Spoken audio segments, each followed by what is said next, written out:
BTS News Today. Los Angeles, a city of glamour and light, seemed to stop beating that afternoon.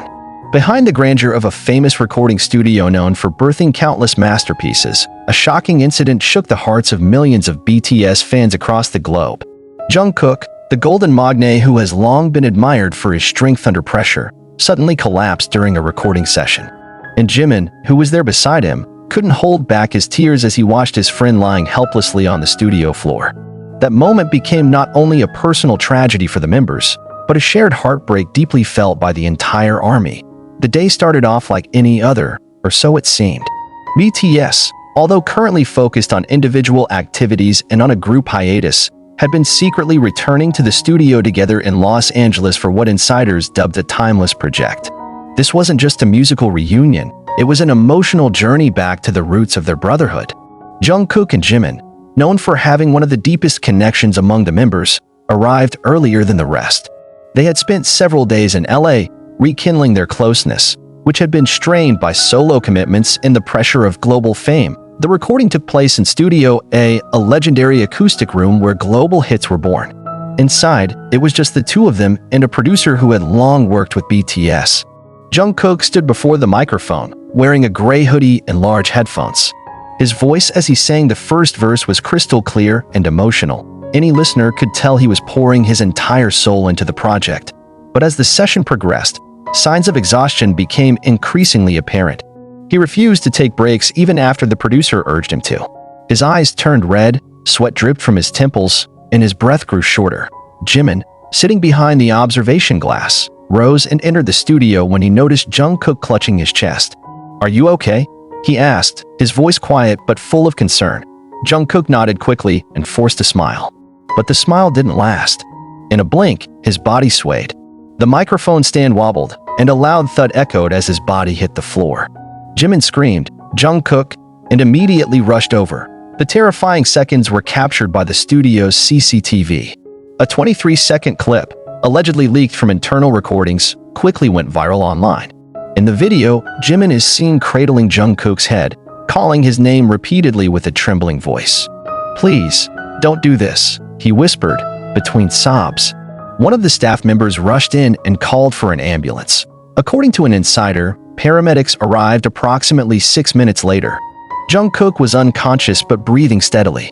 He was immediately rushed to a hospital in the Beverly Hills area. Jimin refused to leave Jungkook's side. Even when staff suggested he ride in a separate car to calm down, he insisted on riding in the same ambulance.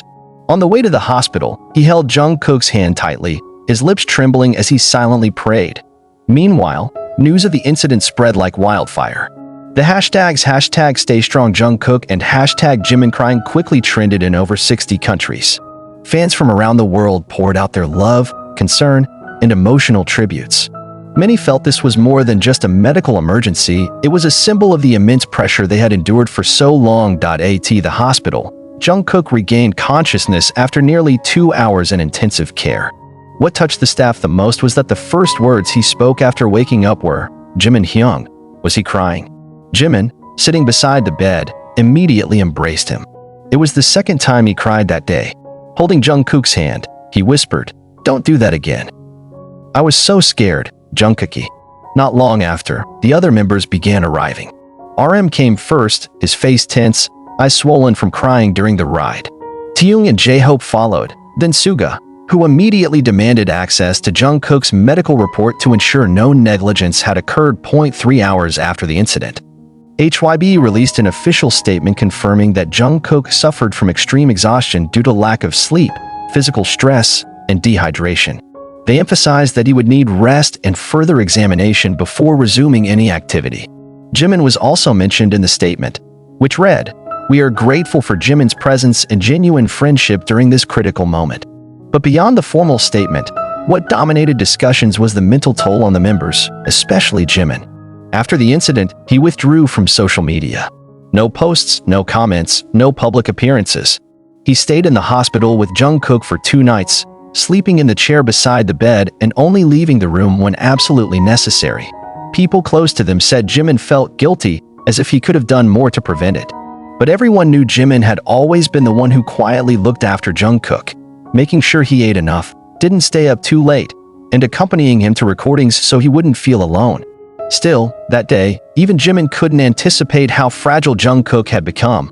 This moment reignited global conversations about the intense pressure within the K-pop industry, even for top-tier artists like BTS who appear flawless on screen. They're global icons, role models for millions, yet behind it all, they are still human, capable of breaking down, falling, and crying. On the third day after the incident, media outlets reported that Jungkook had been discharged but remained under close medical supervision. He and Jimin temporarily moved into a private HYB-owned villa in Malibu, a quiet place far from the city's buzz. There, they were given space to recover physically and emotionally. Some paparazzi photos showed Jimin and Jungkook walking on the beach at sunset. They weren't talking much, but their presence together looked deeper than ever. Jimin would occasionally glance at Jungkook and smile, a smile still tinged with trauma, but also relief. In a short voice message sent to a select ARMY community, Jungkook softly said, "I'm sorry for making you worry. Thank you for all your love. I'll take better care of myself, I promise." Jimin, in his message, added, "That day made me realize we can't always be strong. But what matters is that we're never alone.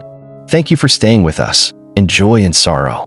And with that, one of the most intense moments in BTS history became a testament to their unbreakable bond. Not because they never fall, but because they always rise together. Now that the storm has passed, one thing remains clear: BTS isn't just a music group. They're a family, built through time, struggles, tears, and unwavering love. And for ARMY, the moment Jungkook collapsed and Jimin cried wasn't merely a tragedy, it was a reminder that real love still exists, even in the dazzling world of fame. Their days in Malibu became a time of deep reflection. In the silence filled only by crashing waves and ocean breeze, they began stitching back their torn sense of peace.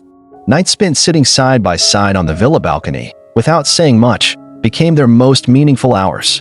In that quiet, they understood more than words could ever convey. Jimin, typically expressive, became more introspective. He wrote in a small notebook he always carried. A few lines leaked on Weverse and left ARMY in silent tears. Sometimes, we're so busy being strong, we forget that it's okay to fall. That day, when I saw Jungkook collapse, I felt like my world collapsed too. But when he opened his eyes and called my name, I knew we'd be okay. Because I'm not going anywhere. I'll always be there for him, like he's always there for me. Jungkook was still healing, but slowly regaining energy. He resumed light exercises, morning walks, and reading a poetry book Jimin gave him, one about time and healing wounds. In a touching moment, he called Jimin his home during a casual conversation with a staff member.